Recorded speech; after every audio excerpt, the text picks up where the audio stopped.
All right, you go back and wait for me by the foothills. Give me 2 days. If I'm not back by then...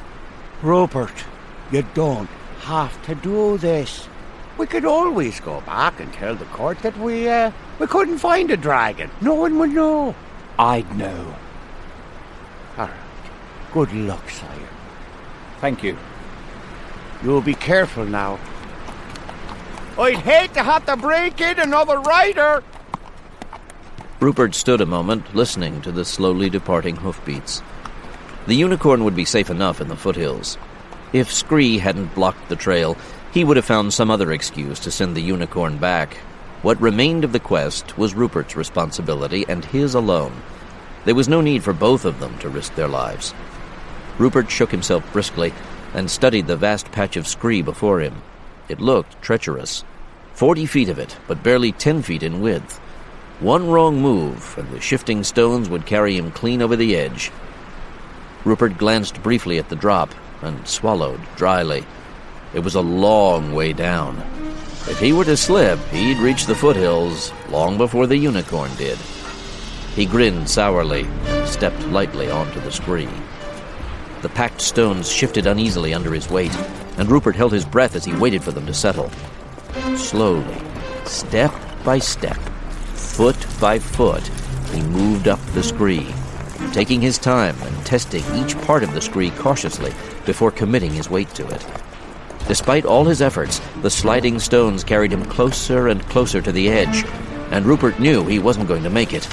The gusting wind plucked fussily at his cloak, and he felt the scree stir under his boots. Oh, this isn't good. No! He threw himself to the ground as he started to fall, and slowly slid to a halt with one foot hanging over the edge.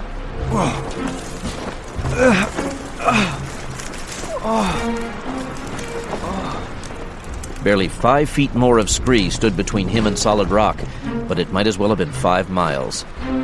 Rupert lay still. He couldn't go, and he couldn't go back. The slightest movement could mean his death. Rupert frowned as an answer occurred to him. A slight movement couldn't save him, but a lunge with all his strength behind it just might. It might also kill him. Rupert grinned suddenly. What the hell? If the scree didn't get him, the dragon probably would. All right, Rupert. On 3. 1, 2, 3! Yes! Yes! Made it! Made it! Whew. Hands are bleeding. And I left the canteens back with the unicorn. Can't even wash the stupid wounds. Let's just hope they don't get infected. He shrugged the thought aside, turned his back on the scree, and trudged tiredly along the uneven path that would lead him eventually to his dragon. Sometime later, the trail suddenly disappeared, replaced by a seemingly endless series of narrow steps cut into the sheer rock face. Rupert turned away from the sight and looked out over the long drop, taking in the view. Beyond the many miles of tended fields, the forest seemed very small and very far away. Almost there. Rupert turned back to the steps and began the long climb. The steps were crooked and uneven, and pain blazed through Rupert's legs and back as for hour after hour he fought to maintain his pace. The stone stairway stretched out behind him and before him for as far as he could see, and after a while Rupert learned to keep his head down and concentrate only on those steps directly ahead of him. The air grew steadily colder as he made his slow way up the mountain, and the driving wind carried sleet and snow from the summit. Rupert huddled inside his thin cloak and struggled on. Vicious gusts tugged at him as he climbed, and the bitter wind blew tears from his eyes. The cold numbed his hands and feet. His breath steamed on the chill air, and still he climbed, step after step after step, fighting the cold and the surging wind and his own pain. He was Prince Rupert of the Forest Kingdom, and he was going to face his dragon. The stairway ended in a narrow ledge before a vast cave mouth. It gaped before him like some deep wound in the rock face, filled with darkness. Rupert moved slowly forward, fatigue trembling in his legs. The Night Witch's map hadn't lied. He'd finally found his dragon. Ever since leaving the court, he'd wondered how he'd feel when he finally had to face the dragon. If he'd be scared.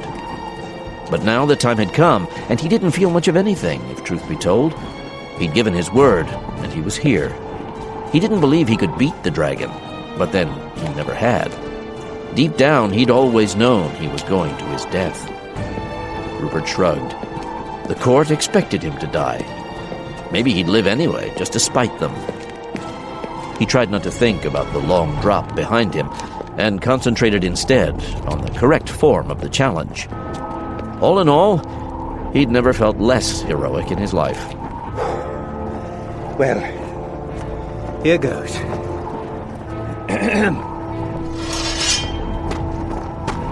Hideous monster! I, Prince Rupert of the Forest Kingdom, do hereby challenge ye! Come forth and fight! Pardon? What? I said, hideous monster! I, Prince Rupert of the Forest Kingdom, do hereby challenge ye! Come forth and fight! The dragon emerged slowly out of the darkness, filling the cave mouth with his massive bulk. Long, sweeping wings wrapped the creature like a ribbed emerald cloak, clasped at the chest by wickedly clawed hands.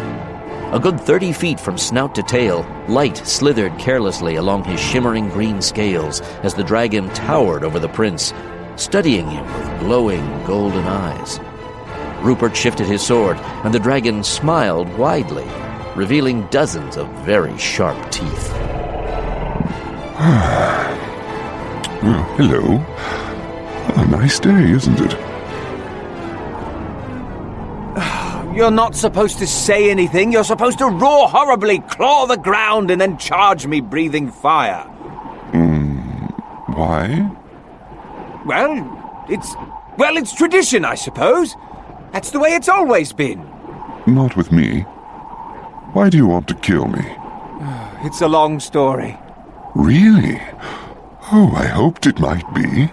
You'd better come in. Oh.